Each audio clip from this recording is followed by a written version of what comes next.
মেরে সাথে নাম মিশায়া দেখে নাচে কলমাতে আল্লাহুম্মা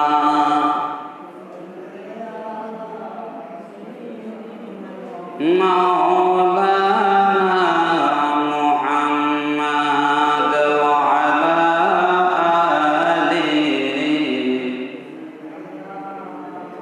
সালাতুন ইয়া রাসূলুল্লাহ আলাইকুম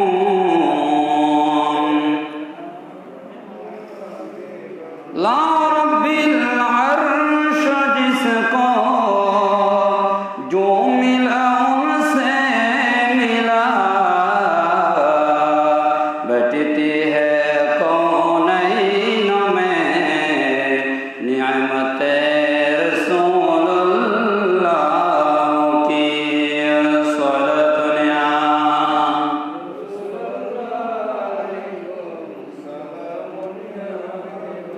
الصبح بدا من طلعته والليل دجى من عفرته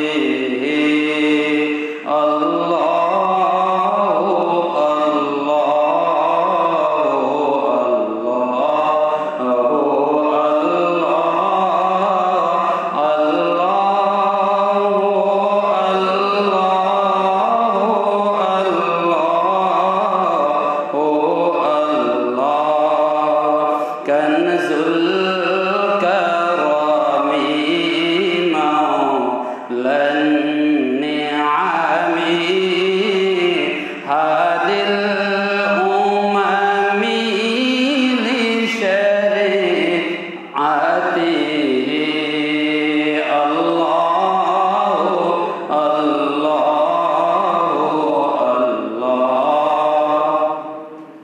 الله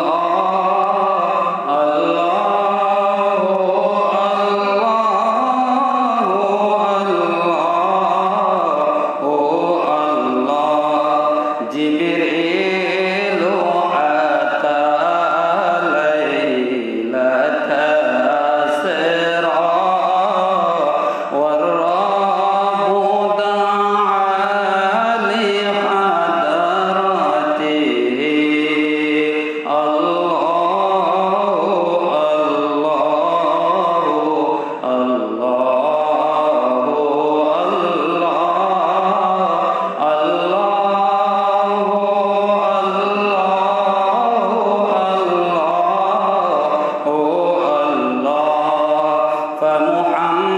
فمحمدنا هو سيدنا فالعز لنا لإجابته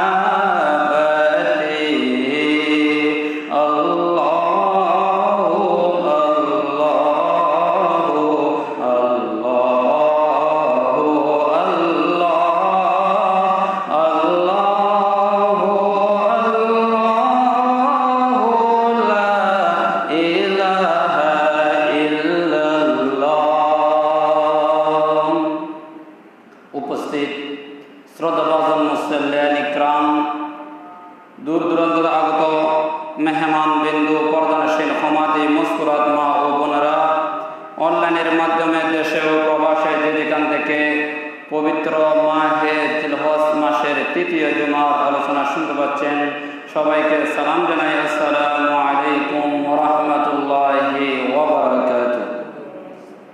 যেই মহান মুনি পরওয়ারদিগার আলম আল্লাহু জাল্লা শানুহু পবিত্র জুমা নামাজ আদায়ের জন্য আল্লাহর ঘরে আসার বসার তৌফিক দান করেছেন, সেই মহান রব্বুল আলামিনের দরবারে শুকরিয়া আদায় করি। সবাই বলুন আলহামদুলিল্লাহ। পবিত্র কুরআনুল মাজিদ ফুরকানুল হামিদ সূরা বাকারার 28 নম্বর আয়াত কারিমে আমি তেলাওয়াত করলাম। বরকত এবং সওয়াব হাসিলের উদ্দেশ্যে পবিত্র মাহে জিলহজ মাস অত্যন্ত গুরুত্বপূর্ণ ফজিলতপূর্ণ মাস। আল্লাহ পাক আমাদেরকে ঈদুল আযহা এবং হজের দিবস আল্লাহ পাক দান করেছেন। এই পবিত্র মাহে জিলহজ মাসে আল্লাহ পাক যে কোরবানির সিস্টেম ব্যবস্থা রেখেছেন, আল্লাহ পাক বান্দার জন্য অসংখ্য নিয়ামত দান করেছেন। আল্লাহ পাক বললেন, যেদিন ইয়াউমুন নাহারের দিন, ইয়াউমুল আযহা, হাজার হাজার লক্ষ লক্ষ যে পশু কোরবানি দিয়েছেন, আল্লাহ পাক সব বান্দার জন্য রিজিকের ব্যবস্থা করে দিয়েছেন। জোরে বলেন সুবহানাল্লাহ। আল্লাহ পাক বললেন, বান্দা কিভাবে অস্বীকার করবে?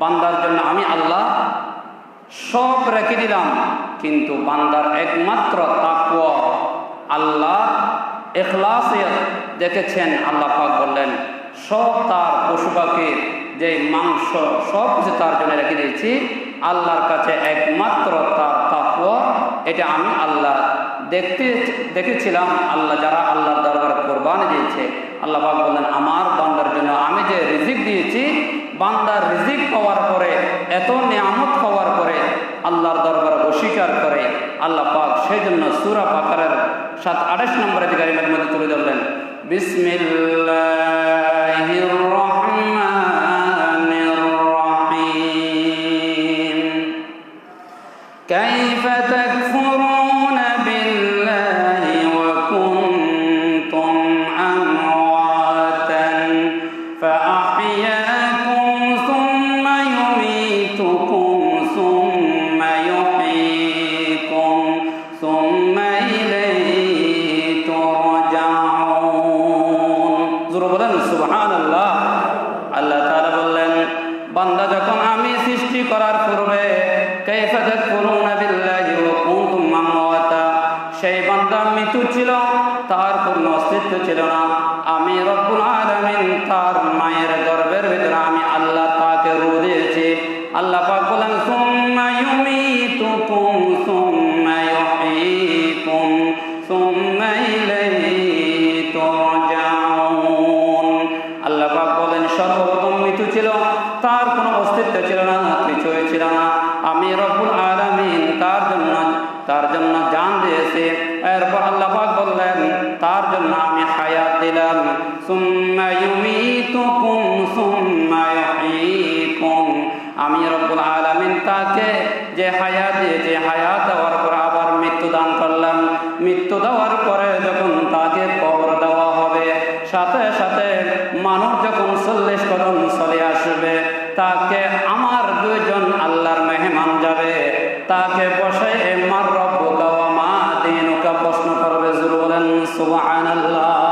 আল্লাহ তাআলা বললেন, বান্দারে, যখন আমি তোমাকে কবরের মধ্যে আবার জান দিলাম, সুম্মা ইউমীতুকুম সুম্মা ইউহয়ীকুম সুম্মা ইলাইহি তুরজাউন, এরপর আমি রব্বুল আলামিনের দরবারে চলে আসতে হবে, অবশেষে আমার কাছে ফিরে আসতে হবে। কোন বান্দা পৃথিবীর জমিনে হাজারো চেষ্টা করলে থাকতে পারবে না। সব বান্দা থেকে আমি রব্বুল আলামিনের দরবারে চলে আসতে হবে। যখন চলে আসবে, সেই বান্দার থেকে সমস্ত নিয়ামতের হিসাব নেওয়া হবে। আল্লাহ বললেন, বান্দা, তোমাকে তো অনেক নিয়ামত দান করেছি, তুমি কিভাবে আল্লাহর অস্বীকার করো, খোদার নাফরমানি করো, আল্লাহর সাথে শিরিক করো?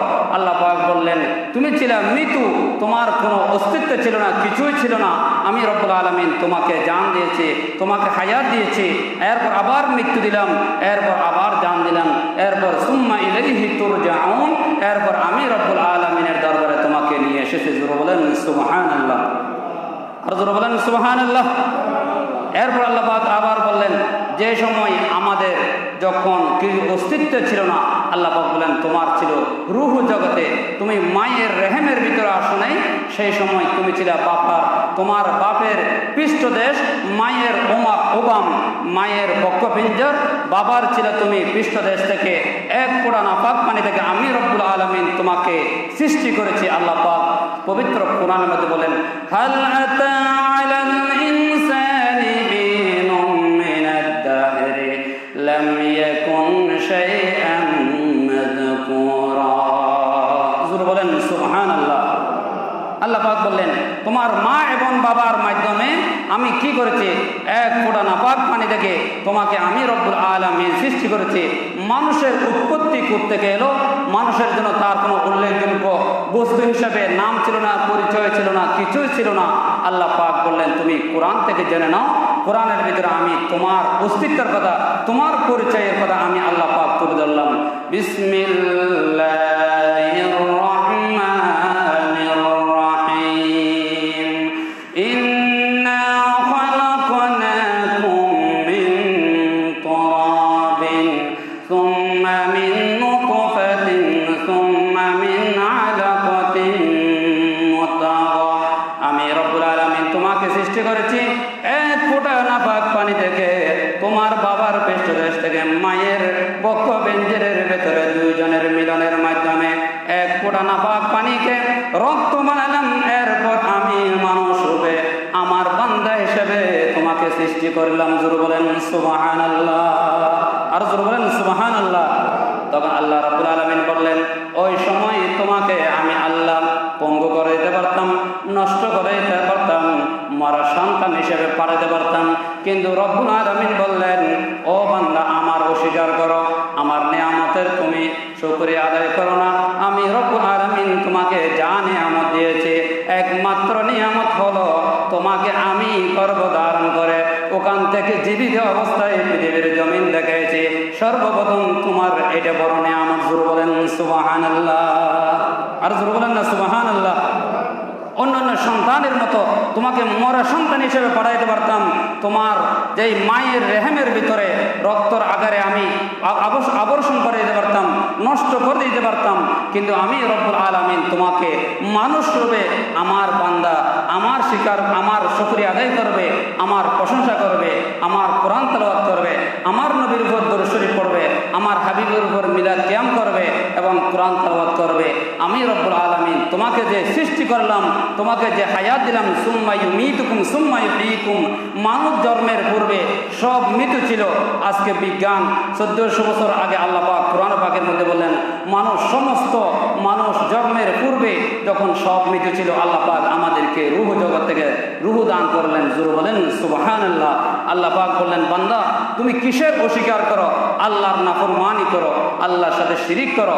আল্লাহ পাক বললেন বান্দা তোমাকে চাইলে আমি মরা সন্তান হিসেবে, পঙ্গু সন্তান হিসেবে আবর্ষণ করে দিতে পারতাম, তোমাকে সৃষ্টি করতে পারতাম। আমি আল্লাহ পাক তোমাকে সৃষ্টি করলাম একজন জীবন্ত মানুষ আর একজন জীবন্ত তোমার মায়ের রেহেমের ভিতরে আমি রব্বুল আলামিন সৃষ্টি করলাম। আল্লাহ পাক বললেন কেমনে সৃষ্টি করেছি? আল্লাহ পাক বললেন ইন্না খলাকনাকুম মিন তুরাবিন সুম্মা মিন নুতফাতিন সুম্মা মিন আলাকাতিন সুম্মা মিন মুদগা। আমি রব্বুল আলামিন তোমাকে তোমার মায়ের যে তোমার বাবার পৃষ্ঠদেশ থেকে এক ফোঁটা নাপাক পানি দিয়ে তোমাকে যখন তোমার মায়ের রেহেমের ভিতরে সৃষ্টি করলাম, সৃষ্টি করার পরে 40 দিন পরে তোমার জন্য ওই নাপাক পানিকে রক্ত রূপান্তর করে দিলাম। 40 দিন পরে আবার তোমাকে মাংসের টুকরা বানালাম, এরপর স্ট্রাকচার বডি বানালাম। আমার রব্বুল আলামিন আবার কোরআনের মধ্যে বললেন তোমার যখন সুন্দর সুন্দর হাট বানালাম, ইন্টেনসিভ কেয়ার ইউনিট বানার পরে আল্লাহ রাব্বুল আলামিন বললেন ফাকাসাউনাল ইযামা লাহমা। জোর বলেন সুবহানাল্লাহ। আল্লাহ বললেন আমি কি বললাম? ফাকাসাউনাল ইযামা লাহমা, তোমাকে মাংস দিয়ে, চাউনি দিয়ে, চামড়া দিয়ে মানুষ রূপে সুন্দর করবে, ওই স্ট্রাকচার বডি দিয়ে তোমাকে মানুষ হিসেবে তোমার মায়ের রেহেমের ভিতরে আমি আল্লাহ সৃষ্টি করে দিলাম। জোর বলেন সুবহানাল্লাহ। বান্দা যখন সৃষ্টি করে ফেললাম, বান্দার যখন কিদার যখন কি হয়ে গেল, বিবেশে এসে গেল, দুনিয়ার ডাক্তার কোনো খাদ্যমন্ত্রী বলেন, কোন মিনিস্টার বলেন, প্রধানমন্ত্রী বলেন, মায়ের গর্ভের ভিতরে সন্তানের জন্য খাবারের সরবরাহ করতে পারে না, সন্তানকে খাবার দিতে পারে না।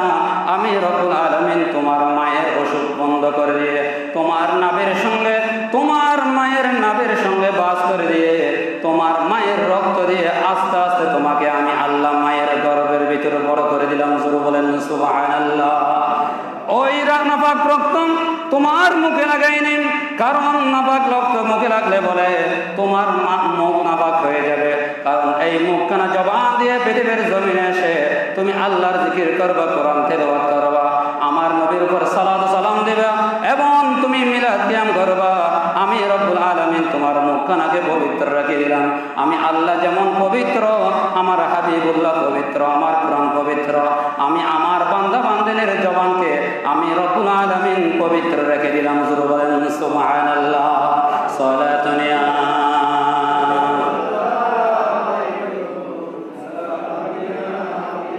শাহিন শাহে আলম আলম, শাহিন শাহে আলম আলম, মদিনার সুলতান, আমিনার দুলারা, হালিমার জানের জান, আমিনার দুলারা, হালিমার জানের জান। সালাতুন ইয়া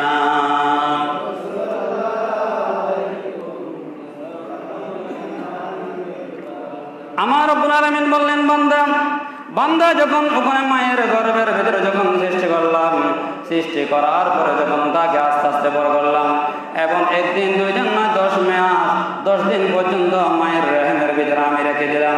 ওই বান্দার জন্য একটা প্যাকেট বানালাম, এখন যার জন্য কোনো রোগ আক্রান্ত করতে না পারে। আমার রব্বুল আলামিন বললেন পবিত্র কালামুল্লাহ শরীফের মধ্যে বললেন, ফি করারিন মাকিন, একটা সুরক্ষিত জায়গার ভিতরে, একটা প্যাকেটের ভিতরে আমি রেখে দিলাম, কারণ কোনো যার কোনো রোগ যেন তাকে আক্রমণ করতে না পারে। ফি করারিন মাকিন, আমি রব্বুল আলামিন তাকে একটা প্যাকেটের ভিতরে মায়ের গর্ভের রেহেমের ভিতরে আমি আল্লাহ হেফাজত রেখে দিলাম। জোরে বলেন সুবহানাল্লাহ। এরপর আল্লাহ তাআলা বললেন, ইন্না খালাকনাকুম মিন তুরাবিন সুম্মা মিন নুতফাতিন সুম্মা মিন আলাকা। আমি রব্বুল আলামিন এক পুরা নাপাক পানি রেখে যখন আমি সৃষ্টি করলাম, এরপর আমার রব্বুল আলামিন যখন 10 মাস 10 দিন আমাকে যখন বড় করলেন, আল্লাহ তাআলা বললেন 10 মাস 10 দিন যেদিন হয়ে যাবে, এরপর আমার বান্দাকে যখন আমি বাহির করে নিয়ে আসবো, আমার রব্বুল আলামিন বললেন, আল্লাহু আখরাজাকুম মিন বুতুনি উম্মাহাতিকুম লা তা'লামুনা শাইআ। জোরে বলেন সুবহানাল্লাহ। যখন বাচ্চার আকারে তোমার মায়ের রেহেমের ভিতর থেকে আমি রব্বুল আলামিন তোমাকে বাহির করে দুনিয়ার জগৎ আমি আল্লাহ দেখাই দিলাম। জোরে বলেন সুবহানাল্লাহ। ওই মা জননী যখন সন্তানকে যখন প্রসব বেদনা করে, তখন ওই মা জননী জানে কত কষ্ট। আল্লাহ পাক বললেন, ওই মা জননী যখন সন্তান যখন গর্ভধারণ করে, তার সন্তান যখন বড় হয়ে যায়, 10 মাস 7 মাস 8 মাস যখন হয়ে যায়, ওই মা জননী জানে তখন ওখানের ভিতরে গর্ভের ভিতরে যখন রাত্রিবেলায় খাওয়ারের পরে যখন শুইতে যায়, তখন প্রসব বেদনা যখন উঠে যায়, আল্লাহ পাক বললেন, ও নবী, আপনার উম্মতের নরনারীর যখন এরকম অবস্থা হবে, প্রসব বেদনা যখন রাত্রে ঘুমাতে পারবে না, সারা রাত ইবাদত নফল নামাজ পড়লে, তাহাজ্জুদের নামাজ পড়লে যেরকম সওয়াব হতো, যে মা জননী সন্তান প্রসব করতে যখন রাত্রে ঘুমাতে পারে না প্রসব বেদনার কারণে, আমি রব্বুল আলামিন ওই আমার বান্দিনের তার যে সারা রাত ইবাদত বন্ধ করলে যত সওয়াব হতো, আমি রব্বুল আলামিন তার আমল নামায় সেরকম নফল নামাজের সওয়াব দান করবো। জোরে বলেন সুবহানাল্লাহ। আর জোরে বলেন সুবহানাল্লাহ।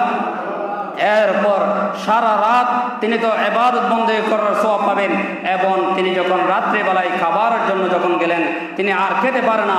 সন্তান যখন মায়ের পেটের ভিতরে যখন গুসা মারে, তখন ওই মা জননীর কি হয়ে যায়, প্রসব বেদনা যখন শুরু হয়ে যায়, আল্লাহ পাক বললেন, তিনি যদি 30 দিন রোজা রাখলে যেরকম 10 মাস 10 দিন রোজা রাখলে যেরকম সওয়াব হতো, আল্লাহ পাক ওই মা জননীর আমল নামায় 10 মাস 10 দিনের রোজা রাখার সওয়াব দান করবে। জোরে বলেন সুবহানাল্লাহ। আল্লাহ কত আমাদের ইহসান করেছেন, একজন আমাদের জন্য কত দয়া করেছেন। আল্লাহ পাক বললেন, আজকে বান্দা কি করে, ওই মাকে বলে যায়, আল্লাহ পাক বললেন, আমি আল্লাহর ইবাদতের পর তোমার মা বাবার প্রতি ইহসান করো, তোমার মা বাবার প্রতি দয়া করো। তখন আল্লাহ পাক বললেন, ওয়া'বুদুল্লাহা ওয়া লা তুশরিকু বিহি শাইআন ওয়া বিল ওয়ালিদাইনি ইহসানা। জোরে বলেন সুবহানাল্লাহ। আল্লাহ বললেন আমার সাথে কাউকে শিরিক করবে না, ও আবুদুল্লাহ ওয়ালা তুশরিকু, আমি আল্লাহর ইবাদত করবা। যদি কোনো মা বাপ যদি বলে আল্লাহর সঙ্গে শিরিক করার জন্য, ওই সময় মা বাবার কথা অমান্য করা জায়েজ, ওই সময় করা যাবে, কারণ আল্লাহর সঙ্গে কাউকে শরীক করা যাবে না। জোরে বলেন সুবহানাল্লাহ। ওয়া আবুদুল্লাহ ওয়ালা তুশরিকু বিহি শাইআ ওয়া বিল ওয়ালিদাইনি ইহসানা, এবং তোমার মাতা পিতার প্রতি, তোমার মার প্রতি, ভাইয়ের বাবার প্রতি তুমি ইহসান করো, তাদের সাথে সৎ ব্যবহার করো, ভালো ব্যবহার করো। জোরে বলেন সুবহানাল্লাহ। এরপর আল্লাহ তাআলা আবার বললেন ইম্মা ইয়াবলুগান্না ইনদাকাল কিবারা আহাদুহুমা আও কিলাহুমা ফালা তাকুল লাহুমা উফফিন ওয়ালা তানহারহুমা ওয়া কুল লাহুমা কাওলান কারীমা। জোরে বলেন সুবহানাল্লাহ। আল্লাহ তাআলা বললেন যখন তোমার মা এবং বাবা যখন বৃদ্ধ অবস্থায় হয়ে যায়, তখন ইম্মা ইয়াবলুগান্না ইনদাকাল কিবারা আহাদুহুমা আও কিলাহুমা ফালা তাকুল লাহুমা উফফিন ওয়ালা তানহারহুমা। আল্লাহ পাক বললেন যখন ওই সময় বৃদ্ধ অবস্থায় যখন মা বাপ যখন পড়ে যায়, ওই সময় সন্তানকে যখন কোনো কাজের জন্য আদেশ করে, সন্তান যেন এই শব্দ ব্যবহার না করে। আল্লাহ বলেন উফফিন ওয়ালা তানহারহুমা, সেই সন্তান যেন বলে, মা বাবার কথাকে অমান্য করা। যখন শব্দ বলে তখন মা বাবার অন্তরে যখন ব্যথা লাগে, আল্লাহ বললেন তোমার মা বাবার অন্তরে ব্যথা লাগে নাই, আমি আরশ আজিমের আমার খোদার অন্তরের মধ্যে ব্যথা লাগেছেন। ঠিক কিনা কথা বলেন? আল্লাহ বললেন তোমার মা বাবার সঙ্গে তুমি বেয়াদবি করা যাবে না। উফফিন ওয়ালা তানহারহুমা, তাকে দমক দিয়ে চোখ লাল করে মাথা ঝাঁকে দিয়ে কথা বলো না। ফালা তাকুল লাহুমা উফফিন ওয়ালা তানহারহুমা ওয়া কুল লাহুমা কাওলান কারীমা, তাদের সঙ্গে সম্মানসূচক আদবের সঙ্গে তাদের সঙ্গে কথা বলো। জোরে বলেন সুবহান, আরো জোরে বলেন সুবহানাল্লাহ। যাদের মা বাবা আছে এটা বড় নিয়ামত। মা বাবা যখন হারিয়ে ফেলায়, তাদের মাথার উপর থেকে বড় বট গাছ হারিয়ে ফেলে। ঠিক কিনা কথা বলেন? মা বাপ যখন থাকে, সন্তানের কোনো চিন্তা থাকে না, কিছুই থাকে না, খাবারের চিন্তা নেই, টাকার কোনো কিছু চিন্তা নেই, টাকা পয়সার চিন্তা নেই। যখন মা বাপ যেদিন হারিয়ে ফেলায়, তার উপর থেকে বড় কি উঠে যায়, বট গাছের মতো ছায়া উঠে যায়, তখন সেই বুঝতে পারে মা বাপ কত বড় নিয়ামত। জোরে বলেন সুবহানাল্লাহ। আল্লাহ তাআলা বললেন এইভাবে আমি যুগে যুগে তোমার প্রত্যেক মা বাবার প্রতি, ইহসানের প্রতি আমি প্রত্যেক নবীর উম্মতের প্রতি আদেশ করে আসলাম, কারণ মা বাপ হচ্ছে তোমাদের জন্য বড় ইহসান। কারণ তোমার মা বাবা তোমাকে 2 বছর পর্যন্ত, 2.5 বছর পর্যন্ত তোমাকে দুধ পান করেছে।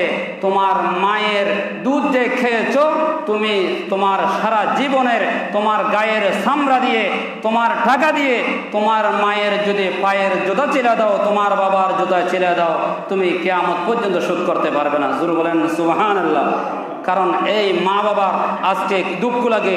কিছুদিন আগে যে কোরবানের 2-1 দিন আগে আমাদের গ্রামের একটা বউর সঙ্গে এবং মার সঙ্গে, ছেলের সঙ্গে বিবাদ বেজে রাত্রেবেলায় ঘুমার সঙ্গে আপন মাকে জবাহ করে দিয়েছেন। ইন্না লিল্লাহি ওয়া ইন্না ইলাইহি রাজিউন। এরকম সন্তান থাকার সেই না থাকা আরো ঠিক কিনা কথা বলেন? তখন যেই মা বাবা আজকে দুনিয়া দেখাচ্ছে, সেই মাকে জবাই করে দেয়। আজকে আপনারা মিডিয়ার যুগ, আপনারা মোবাইলের মধ্যে, টেলিভিশনের মধ্যে, পত্রিকার মধ্যে দেখতে পাচ্ছেন, কিছুর জন্য নয়, একমাত্র সম্পদের জন্য, টাকার জন্য। বাবার সম্পদ, বাবার টাকা, 2-3 ভাই থাকলে সেখানের ভিতরে টাকার সম্পদ, শয়তান হিংসা ঢুকে দেয়। তার মাঝখানে কি করে, আপন মাকে, আপন বাবাকে রাত্রিবেলায় ঘুমন্ত অবস্থায় জবাই করে দেয়। আবার অনেক সময় দেখা যাচ্ছে, কিছুদিন আগে একটা মিডিয়ার মধ্যে দেখলাম, যখন মেয়ে বড় হয়ে যায়, মেয়েদেরকে যখন ইউনিভার্সিটি কলেজে যখন পড়ায়, মেয়েরা কি হয়ে যায়, বেহায়াপূর্ণ হয়ে যায়, তখন ওই সময় মা বাপ যখন বাধা দেয়, তখন তারা কি করে, মাদকাসক্ত করে, মাদক খেয়ে বাবাকে, মাকে ঘুমন্ত অবস্থায় জবাহ করে দেয়। এরকম জালেম সন্তান, তার দুনিয়া খসিরত দুনিয়া ওয়াল আখিরা, দুনিয়া বরবাদ, আখিরাত বরবাদ। খোদার লানত, নবীও লানত করেছেন। ঠিক কিনা কথা বলেন? এরকম সন্তানের দরকার নেই। নেককার সন্তান দান করবেন, নেককার সন্তানের জন্য দোয়া করবেন। সাইয়েদনা ইব্রাহিম আলাইহিস সালাতু ওয়াস সালাম আল্লাহর কাছে দোয়া করতেন, নামাজ পড়ে পড়ে দোয়া করতেন, রব্বি হাবিলি মিনাস সালিহিন, রব্বি হাবিলি মিনাস সালিহিন। জোরে বলেন সুবহানাল্লাহ।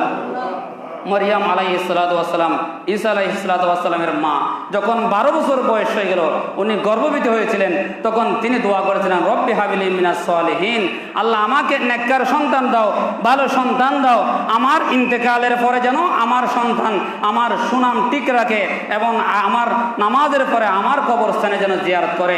আল্লাহ এমন সন্তান দাও যে সন্তানের মাধ্যমে আমার বংশ বিস্তারের যেন সুনাম থাকে। জোরে বলেন সুবহানাল্লাহ।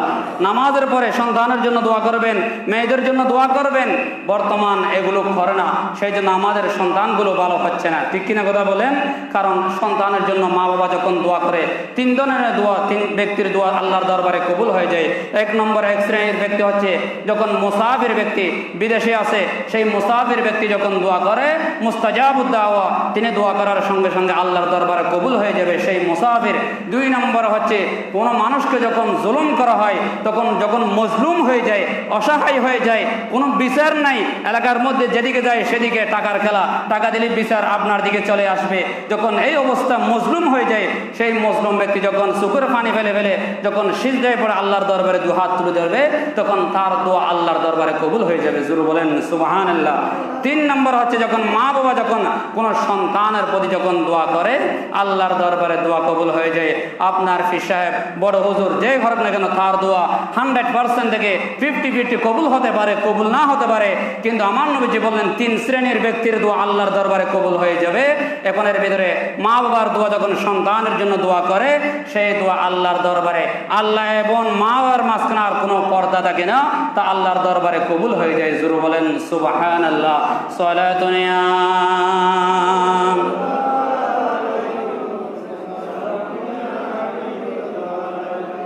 হযরত আবু হুরায়রা রাদিয়াল্লাহু তাআলা আনহু, আমার নবীজির আরেকজন সাহাবা, তিনি আমার নবীজির প্রিয় সাহাবা ছিলেন। এই হাদিসখানা বুখারীর মধ্যে আসলেন।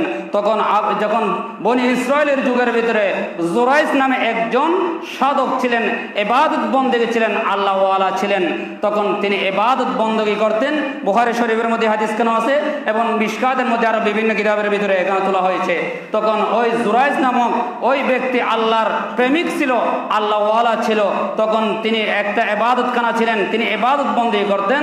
তখন একদিন নামাজ পড়তেছেন, নামাজ পড়া অবস্থায় ওনার মা ওনাকে ডাক দিয়েছেন, ও জুরাইস, তুমি আমার এই খেদমতটা করো। তখন ওই সময় জুরাইস ছিল নামাজরত অবস্থায়। তখন জুরাইস নামাজ নিয়ত বাঁধা অবস্থায় তিনি ভাবতে লাগলেন, আমার খোদার ডাকে নাকি আমি সাড়া দেব, নাকি আমার মায়ের ডাকে সাড়া দেব। ওই সময় তিনি ভাবতে লাগলেন নামাজের ভিতরে, আমার মায়ের সেই আমার বাবার, আমার খোদার ডাক বেশি বড়। জোরে বলেন সুবহানাল্লাহ। খোদার সঙ্গে যখন আমি কথা বলি, দুনিয়ার কোনো মানুষের ডাকের মধ্যে আমি সাড়া দিতে পারি না। কিন্তু এখান থেকে একটা মাসলা জানা রাখতে হবে, নামাজরত অবস্থায় যদি নবী ডাক দেয়, তখন ওই সময় নামাজ বাদ দিয়ে নবীর সঙ্গে কথা বলতে হবে। জোরে বলেন সুবহানাল্লাহ। আরেকজন সাহাবা নবীজি ডাক দিয়েছিলেন, তখন ওই নামাজরত অবস্থা ছিলেন। তখন নামাজ শেষে আমার নবীজি বললেন, ও আমার প্রাণপ্রিয় সাহাবা, তোমাকে নামাজরত অবস্থা আমি ডাক দিয়েছিলাম, তুমি নামাজের ভিতরে আমার সঙ্গে কথা বল নাই। আমার নবীজি বললেন, সাহাবা, তুমি যে নামাজ ভেঙে আমার সঙ্গে কথা বলতো, যদি তুমি কথা বলতা তাহলে তোমার নামাজ ভাঙবে না, কারণ তোমার নামাজের মূল আকীদা হচ্ছে আমি রাসূল, ঈমান। ঈমানের সঙ্গে কথা বললে নামাজ ভাঙে না। জোরে বলেন সুবহানাল্লাহ। তখন তুমি যেখান থেকে নামাজ ভেঙেছো, সেখান থেকে আবার নামাজ পুনরায় আদায় করতে পারতা। জোরে বলেন সুবহানাল্লাহ। দুনিয়ার কিন্তু কোনো মানুষের সঙ্গে নামাজের ভিতরে কথা বললে, সালাম দিলে সেই নামাজ ভেঙে যাবে। কিন্তু বর্তমান আহলে হাদিস নামে কিছু আহলে হদিস বের হয়েছে। তারা কি করে, আপনারা কোথায় গ্রামে বর্তমান দেখা যাচ্ছে না, ঢাকা শহরে যখন আপনারা যাবেন বিভিন্ন মসজিদের মধ্যে দেখবেন, যখন নামাজের ভিতরে যখন মোবাইল আসে, তখন তারা মোবাইল বাইর করে কথা বলে, আমি নামাজে আছি, নামাজের পরে তোমার সঙ্গে কথা বলবো। জোরে বলেন নাউযুবিল্লাহি মিন যালিক। এইরকম কিছু ডিজিটাল মুসল্লি বাইরে কি করে ফোন রিসিভ করে কথা বলে। তাহলে দুনিয়ার কোনো মানুষের সঙ্গে কথা বললে নামাজ কি হয়ে যাবে? ভঙ্গ হয়ে যাবে, নামাজ থাকবে না, নামাজ আপনার থেকে চলে যাবে। কিন্তু আপনি রুকু সিজদা সব করতে পারবেন, কিন্তু এগুলো আল্লাহর দরবারে কবুল হবে না। এগুলো আপনি বেনামাজের মতো হয়ে গেলেন, আপনি নামাজের ভিতরে হালতের ভিতরে নেই। দেখুন এইরকম ডিজিটাল মুসল্লি বাইর হয়েছে। তখন আমাদেরকে ফতোয়া দে, হুজুর নামাজের ভিতরে যদি কল রিসিভ না করি, তখন অন্যান্য মুসল্লিদের নামাজের ক্ষতি হবে। সেই জন্য নিজের ক্ষতি করি। বড় বলেন নাউজুবিল্লাহি মিন যালিক। এগুলো বর্তমান মিস্টার শয়তানের ছোট ভাই, এগুলো বাইর হয়েছে কি করে, বিভিন্ন মসজিদের মধ্যে দেখবেন তারা নামাজের ভিতরে কথা বলে, দুনিয়ার সাংসারিক বিভিন্ন কথা বলে, আবার নামাজের নিয়ত পুনরায় করে না, ওখান থেকে নামাজ আবার শুরু করে। আমার নবীজি এটা শিক্ষা দিয়ে নেই। আমার নবীজি বললেন নামাজের ভিতরে একমাত্র কথা বলতে পারবেন নবীর সঙ্গে। জোরে বলেন সুবহানাল্লাহ। আর জোরে বলেন না সুবহানাল্লাহ। তখন ওই জুরাইজ ওনার মা ওনাকে ডাকলেন, ডাকার পরে ওনার ডাকে সাড়া দেয়নি, মায়ের ডাকে খোদার ডাকের মধ্যে সাড়া ছিলেন নামাজের ভিতরে। ওই সময় তিনি যখন সাড়া দেয়নি, ওনার মা কি করেন, বদদুয়া করেছেন, আমার জুরাইজকে এমন একটা বেহাইয়া পর্ণা মেয়ের সঙ্গে জেনা করে আল্লাহ তাকে দুনিয়ার ভিতরে তাকে বেইজ্জত করিও। মা যখন দোয়া করেছে আল্লাহর দরবারে কবুল হয়ে গেল। জুরাইজ যখন তিনি ইবাদত বন্দি করেছেন, পাশে একটা রাখাল ছিল। ওই সময় একটা মেয়ে এসে জুরাইজকে প্রস্তাব দিল, জুরাইজ আমি তোমার সঙ্গে জেনা ব্যভিচার লিপ্ত হয়ে যাব। তখন ওই সময় বললেন, জুরাইজ বললেন আমি আল্লাহর একজন প্রেমিক, আল্লাহওয়ালা মুত্তাকির ব্যক্তি, আল্লাহ প্রেমিক, রসুল প্রেমিক, আমি কেমনে জেনা ব্যভিচার করব, আমি জেনার মধ্যে লিপ্ত হব? তিনি বললেন না না, আমি এইগুলো করতে পারো না, আমার অন্তর মেরে ওয়াত্তাকুল্লাহ, আমার অন্তরের মধ্যে আল্লাহকে বেশি বই করি। জোরে বলেন সুবহানাল্লাহ। ওই জুরাইজ যখন তিনি জেনার মধ্যে লিপ্ত হন নাই, তখন ওই রাকালের সঙ্গে তিনি জেনা ব্যভিচারের মধ্যে লিপ্ত হয়ে যখন তিনি সন্তান প্রসব কনসেপ্ট হয়ে গেল, তখন এরপরে এলাকার সমস্ত মানুষ যখন ধরতে লাগলেন, ওই রাখাল বললেন, ওই রাখালের ওই মেয়েকে বললেন তুমি আমার নাম বলি না, তুমি জুরাইজের নাম বলিও, কারণ জুরাইজ তো আল্লাহওয়ালা ব্যক্তি, বুজুর্গ ব্যক্তি, তাকে এলাকার মানুষ মারবে না, তোমাকেও বাঁচাই দেবে, আমাকেও বাঁচাবে, জুরাইজকে তুমি বাঁচাই দেবা। এই কথা বলার সঙ্গে সঙ্গে জুরাইজকে যখন বাঁচিয়ে দিলেন, তখন ওই রাখাল বললেন আমার সন্তান নয়, তিনি অস্বীকার করতেছেন। ওই সময় জুরাইজকে ডাকা হলো, তার ইবাদত মাটির ঘর ছিল, ইবাদতখানা ছিল, তার ইবাদতখানা যখন ভেঙে ফেললেন, সমস্ত এলাকার মানুষ যখন অপবাদ দিতে লাগলেন, জুরাইজ চোখের পানি ফেললেন, আল্লাহ যে কাজ আমি করে নেই, মানুষ এলাকার মানুষ আমাকে অপবাদ দিচ্ছে, আল্লাহ আমি তোমার প্রেমিক, তোমার বন্ধু, বিপদের সময় নাসরুম মিনাল্লাহি ওয়া ফাতহুন করিব ওয়া বাশশিরিল মুমিনিন, আল্লাহ এই মুসিবত থেকে আমাকে তুমি রেহাই করো এবং উদ্ধার করে দাও। জোরে বলেন সুবহানাল্লাহ। মুসিবত বলে আল্লাহ বলেন দোয়া করো, নাসরুম মিনাল্লাহি ওয়া ফাতহুন করিব ওয়া বাশশিরিল মুমিনিন হাসবুনাল্লাহু ওয়া নি'মাল ওয়াকিল নি'মাল মাওলা ওয়া নি'মান নাসির। জোরে বলেন সুবহানাল্লাহ। জুরাইজ যখন দোয়া করেছিল আল্লাহর দরবারে কবুল হয়ে গেল। আল্লাহ বললেন, ও জুরাইজ তোমাকে তোমার প্রতি অদৃশ্যের আওয়াজ যাচ্ছে, তুমি শোনো, কারণ তুমি তো এই জেনা ব্যভিচারের মধ্যে তুমি লিপ্ত ছিলে না। তখন জুরাইজের পক্ষে ওই মহিলা বললেন, আমার পক্ষে রাখালের পক্ষে সন্তান সাক্ষী দিচ্ছে। জুরাইজ বললেন 3 দিনের সন্তানকে আমার সঙ্গে আমার সামনে নিয়ে আসো, যদি ওই সন্তান কথা বলে আমার নাম যদি সাক্ষী দেয় তাহলে এই পৃথিবীর জমিনে আমাকে তোমরা কতল করে দাও। তখন ওই সন্তান দুলনার মধ্যে দুলতেছে, এলাকার সমস্ত মানুষ বলতেছে দুলনার মধ্যে কথা বলেন নবীরা, কিন্তু আজকে কেমনে এই সন্তান কথা বলবে? জুরাইজ বললেন আল্লাহ দিলে ওই সন্তানও কথা বলতে পারে। জোরে বলেন সুবহানাল্লাহ। যখন আল্লাহর দরবারে দুই হাতে, আল্লাহ আমাকে এই অপবাদ থেকে, আমার মা বাবার অপবাদ থেকে, এখান থেকে আমাকে রেহাই করো, মুসিবত থেকে আমাকে উদ্ধার করো। জুরাইজ দোয়া করতে দেরি নেই, আল্লাহর দরবারে কবুল হয়ে গেল। সন্তান থেকে জিজ্ঞাসা করতেছেন, এই সন্তান তুমি কার সন্তান? আমি জুরাইজের সন্তান নাকি তুমি রাখালের সন্তান? সাথে সাথে তিনি বললেন আমি রাখালের সন্তান।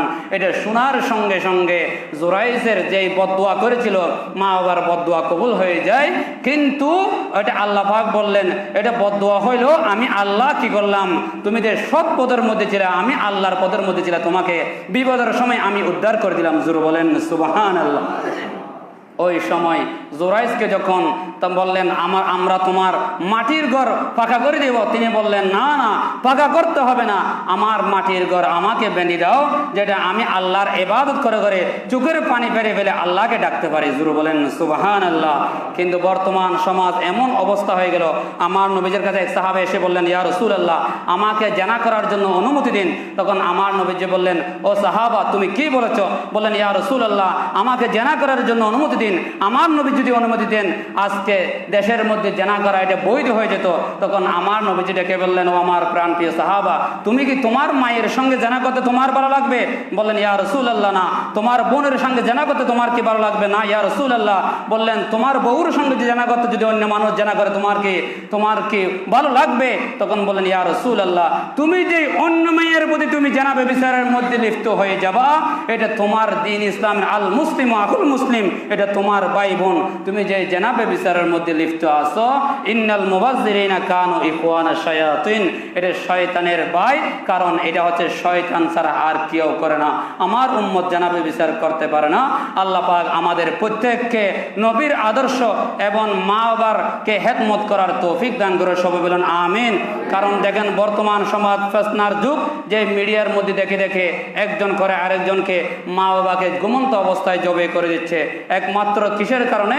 লোভের কারণে। কিসের লোভ? টাকার লোভ এবং সম্পদের লোভ। কারণ দুই টাইমে আছে, মা বাবা একজনকে বেশি দেখতে পারে। আল্লাহ বললেন না না, তোমার সন্তান যদি দুইটা তিনটা থাকে তোমার সমানভাবে দেখো, তাদেরকে সমানভাবে তোমরা কি ফরায়েজের মাধ্যমে তাদেরকে সমানভাবে বন্টন করে দাও। জোরে বলেন সুবহানাল্লাহ, আর জোরে বলেন না সুবহানাল্লাহ।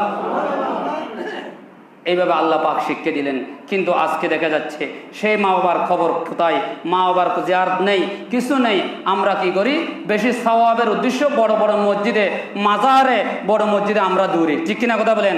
আজকের খুতবার ভিতরে আসলেন, আমার রসুল বললেন, কি বললেন? 3 মসজিদ ছাড়া বেশি সওয়াবের উদ্দেশ্য সফর করা যাবে না। 3 মসজিদ কোনটা?